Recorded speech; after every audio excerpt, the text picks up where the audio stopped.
looking at is an absolute Japanese icon. Not me, I'm Italian. The car. It's hands down one of the most instantly recognizable cars to come from the Mazda brand, except for this Type R, which comes from Mazda's sporty sub-brand, Affini or Effini. Get your tissues and lotion ready, because today we're going over the 5 reasons why you should love the FD RX-7. All right, so just gonna, oh dear, just gonna,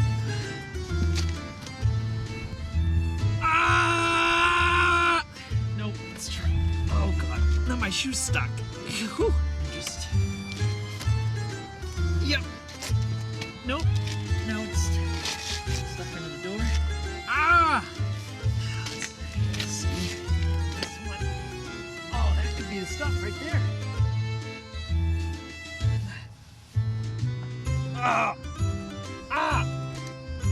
Oh God. Oh. Okay, butt's in. That's what she said. Just gotta put the e-brake handle down so I can. Oh yeah, there it is. We're in. I think we're all right. We're good. Perhaps maybe there is one reason you shouldn't buy an FD RX-7 unless you have Olympics grade gymnastics under your belt or are under the height of 6'5". You should be okay. 6'4", you might have a problem, losers. Avid yoga doers, you guys will love this thing. It's like a whole little routine just getting into it.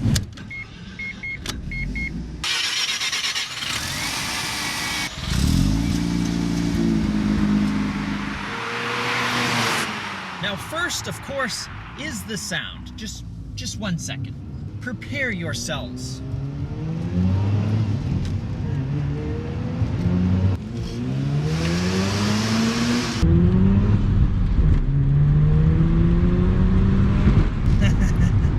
That, of course, is the singing 13B 1.3 liter Wankel rotary engine, producing 255 horsepower with its sequential twin turbo system, a smaller turbo to get you going, and then a big fat secondary to hit the top end. And when you really stand on it in this thing, it'll sit happily at its 9,000 RPM redline. 9,000 RPM. I'm used to the big old clunky V8s where I'm shifting at like 4,000, 5,000 RPMs. It's an experience all within itself.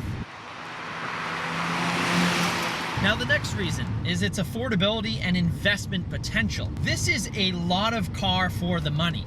Well, not physically, but it's only a 2,800 pound shrimp. Name something that just makes you feel this special. It's so foreign, this thing. It's so unique. Now these are selling on average for around 20K, with the nicest examples going for around mid-30s. But unfortunately, as we've seen with some other JDM legends, such as the R34 Skyline and the Mark IV Supra, which have quickly soared out of most average humans' price ranges, these JDM legends can absolutely sprint up in value. And we've seen prices steadily climb for the FD RX-7. It won't be long before gems like these become absolutely untouchable. Now third is the aftermarket support and community that surrounds the FD RX-7. There are car-specific clubs and forums plastered all over the internet. But the RX-7 community is just different. And that's mainly because these cars are so odd. These have relatively low production numbers.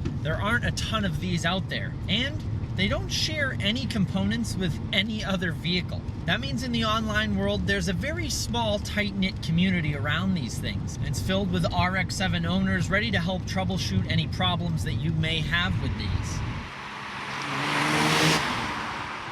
Now next, of course, is the looks of this thing. These just have a timeless and unmistakable shape. The lack of the door handles on the body just give it a seamless, smooth look. And find me a straight line on this thing. There are none. It's so flowing, and especially this one, which had its wing removed while it was in Japan. No, this isn't a factory no spoiler RX-7. Someone in Japan actually took the wing off when they got the car, and they filled it in, and I'm gonna be honest, it actually looks really, really clean. Now this one is finished in vintage red, which was the most popular of the 10 available colors, especially in the first and most successful year of the FD. And a quick fun fact for you, 38% of all FDs were finished in this color, which, I mean, the paint on this one especially looks absolutely beautiful. After all, it does have just 33,000 miles on it, or 53,000 kilometers. I mean, besides the badass pop-up headlights, this thing could almost pass for a newer vehicle. But unlike my ex-girlfriend, this thing isn't just all looks. It moves too.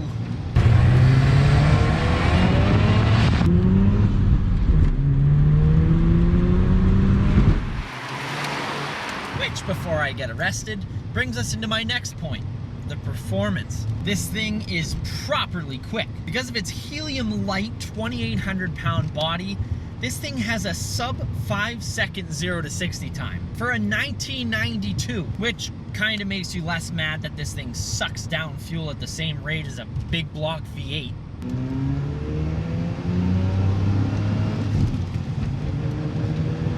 Jeez, this thing is quick. And because it's nearly 50-50 perfect weight distribution, just like my C5 Corvette, I mean, this thing is just razor sharp in the corners. It just carves around. Honestly, you can't tell me that a car handles like it's on rails until you've driven an FD RX-7. Man, this thing is wild. And it's just, it's tiny, this thing. It's like the size of my shoe, which, in case any of you ladies are wondering, it is a size 14.